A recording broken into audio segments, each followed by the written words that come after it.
कहा कि रात के अंधेरे में चुपके से सचिन देविका से माफी मांगने जाता है, लेकिन देविका कहती है, सचिन, मेरे लिए सबसे बड़ी चीज मेरा आत्मसम्मान है, इसलिए मैं तुम्हें माफ नहीं कर सकती। अब तुम यहाँ से जा सकते हो। देविका, एक बार मुझे मेरे बच्चे से तो मिलने दो, मैंने अभी तक उसे देखा भी नहीं है।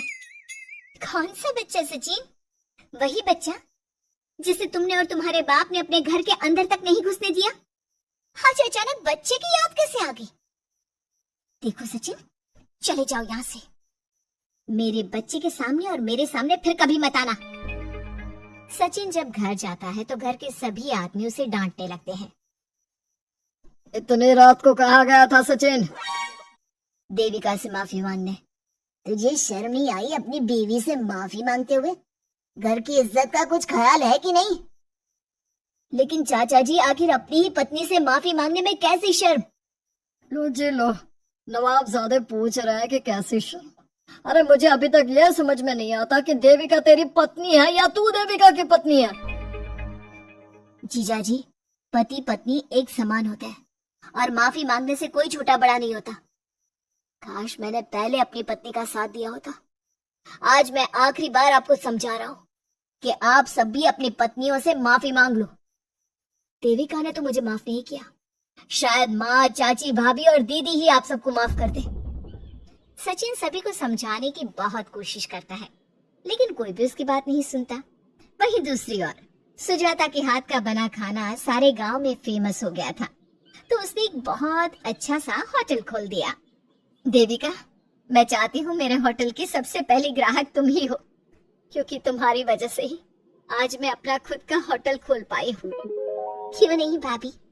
लेकिन भाभी, आपको अब अपने होटल में ना सिर्फ इंडियन खाना बनाना है, बल्कि इटालियन, चाइनीज और फ्रेंच खाना भी बनाना होगा।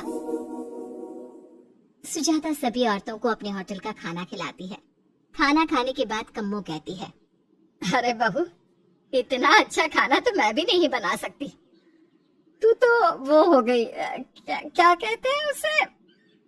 मास्टर शेफ चाची जी। हाँ, मास्टर शेफ। बहू, अब तेरा होटल चलेगा नहीं बल्कि दौड़ेगा।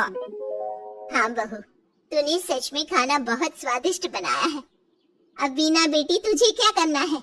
अपना बुटीक कब खोलेगी? माँ, कल ही कर देती हूँ।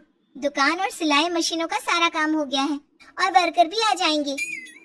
तो ठीक है, फिर अच्छे काम के लिए देर नहीं करनी चाहिए। देविका, मैं चाहती हूँ कि मेरी दुकान का इनॉग्रेशन तुम करो। आखिर तुम्हारी वजह से तो मेरा बुटीक खुल रहा है। अगले दिन वीना भी अपना बुटीक खोल लेती है। उसका बुटीक भी चलने लगता है। माँ, आजकल ना कस्टमर ज्यादा हो गए हैं। बुटीक में जो वर्कर है वो वर्कर कम पड़ रहे हैं। मुझे और वर्कर की जरूरत है। बेटे, गांव में तो तुझे कोई मिलने से रहा। अच्छे वर्कर तो शहर से ही मिलेंगे। हमें भी कुछ लोगों की जरूरत है जो हमारे बर्तन शहर ले जाकर बेच सके। देविका बहू, अब तो ही कुछ कर। ठीक है माँ जी, मैं अपने पापा से बात करती हूँ। वो अखबार में इश्तेहार दे देंगे तो कई वर्कर आ जाएंगे। कम्मो और विमला के बनाए बर्तन भी दूर दूर तक बिकने लगे। सभी औरतें देखते ही देखते बहुत फेमस हो गई। अब देविका ने गांव में अपना स्कूल भी खोल लिया। सभी गांव की लड़कियां स्कूल जाने लगी। एक दिन देविका ने सभी से कहा, माँ जी, मैंने स्कूल तो खोल लिया है और गांव की लगभग सारी लड़कियां भी आ रही हैं, लेकिन कल से आप सब भी आएंगी, गांव की सभी औरतों के साथ। देविका बहू, कैसी बात कर रही है तू? इस उम्र में हम स्कूल जाते हुए अच्छे लगेंगे क्या? माँ जी, पढ़ने की कोई उम्र नहीं होती और आप सबको मैंने कितना कुछ तो सिखा दिया है। अगर आप सब स्कूल पढ़ने आएंगी तो इससे गांव की सभी औरतों को हिम्मत मिलेगी। लेकिन बहू, अब हमें पढ़ने की क्या जरूरत? अब तो हम बूढ़े हो गए हैं। चाची जी, जरूरत है पढ़ने की, और पढ़ने की कोई उम्र नहीं होती। अब देविका लड़कियों को पढ़ाने के साथ साथ गांव की औरतों की शिक्षा पर भी ध्यान देने लगी। कुछ दिन में घर की सभी औरतों के बारे में राज्य के बड़े बड़े मंत्रियों को पता चला और वो सीधा उनके गांव उनसे मिलने पहुंचे। देविका जी, आपकी वजह से पूरे गांव का नाम रोशन हो गया है। जगह जगह आपके घर की सभी औरतों की तारीफ हो रही है। हाँ देविका जी, आप सभी के बारे में सुनकर हम अपने आप को रोक नहीं पाए और आपसे मिलने आ गए। देविका जी, हम आपको और आपके घर की सभी औरतों को सम्मानित करना चाहते हैं और आपके स्कूल के लिए डोनेशन भी देना चाहते हैं। इस तरह मंत्री और गांव के सभी लोग देविका के साथ साथ उसके घर की सभी औरतों को प्रतीक चिन्ह देकर, फूलों की माला पहनाकर और शॉल देकर सम्मानित करते हैं। इसके अलावा देविका के स्कूल के लिए भी बहुत पैसा देते हैं। जिस पंचायत ने देविका के खिलाफ फैसला सुनाया था, उस पंचायत को अपने फैसले पर आज पछतावा हो रहा था। उधर घर के आदमियों की हालत और भी खराब हो रही है। बापू, चाचा जी, अब सचिन ने आपको समझाया था कि सबसे माफी मांग लेते हैं, तब आपने हमारी बात नहीं सुनी। अब देखिए, सभी का राज्य में कितना नाम हो रहा है।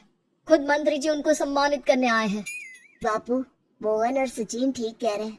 हमारी हालत तो दिन पे दिन खराब होती जा रही है। ना तो हम घर का कोई काम कर पा रहे हैं और ना ही बाहर का।